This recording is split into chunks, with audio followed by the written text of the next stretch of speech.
You know, the common garden bully at a school is usually one thing: an absolute coward with insecurities of their own. And I get really annoyed still to this day when I hear stories of kids being bullied, sometimes very severely, and the consequences of the actions can be quite damaging, also. Very, very sad.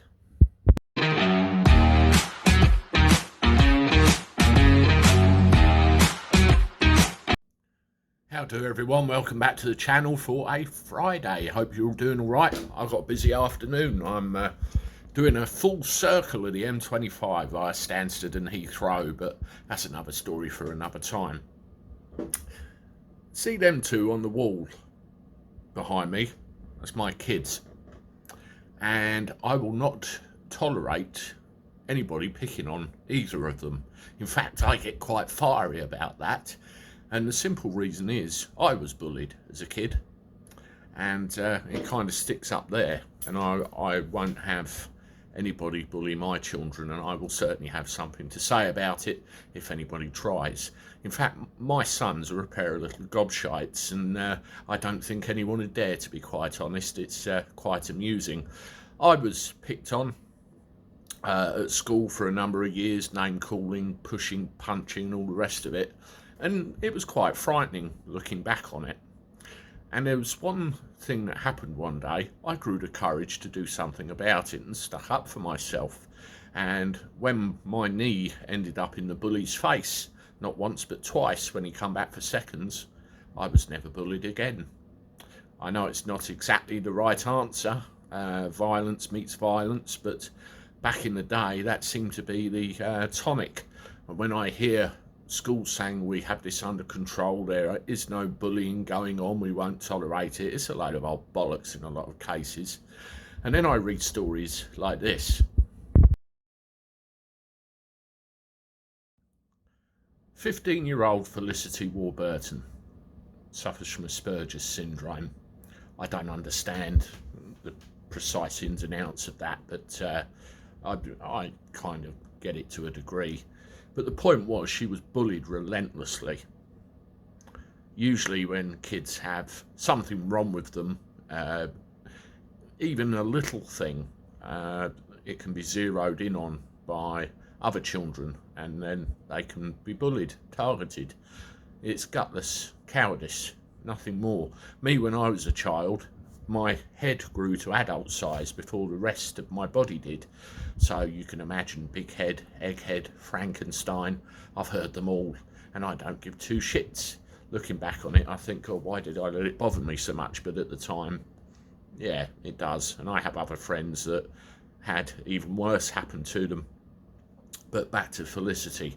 She actually got herself in such a state, she considered suicide, ending it all. 15 years old. No. You have your whole life ahead of you. It's not worth it for these cowards. And you hear tragic stories of bullies over the years where they bully people into suicide because they feel so helpless and there's nowhere to turn. In Felicity's case, she didn't want to go to the school prom, and her mum was having none of it. And guess what happened? She put an appeal out for a load of bikers to see if they would escort her to the prom, and 300 of them answered the call. I thought this was a wonderful piece of news. Have a look at this picture. Marvellous, isn't it? How all of those complete strangers to this family just said, yeah, we'll do that.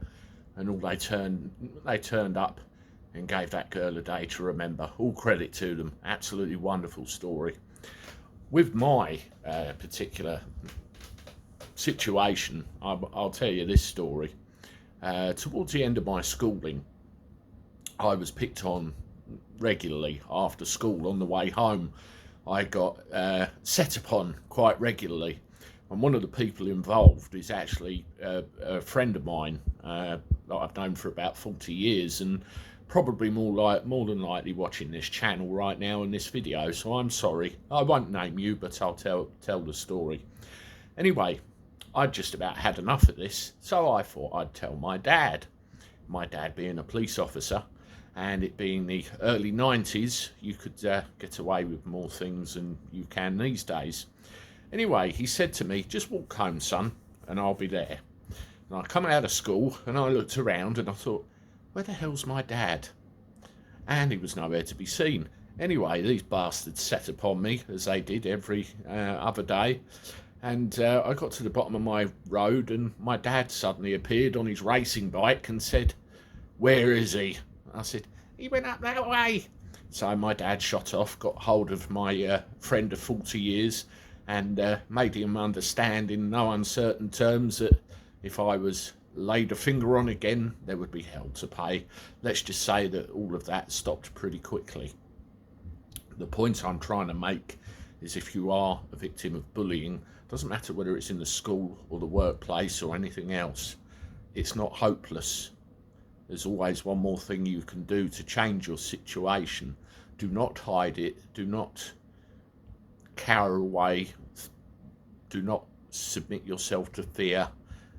Do not be frightened. You have to stand up for yourself and what you believe. If you're a kid, go tell your parents, go tell your teachers, go tell a friend.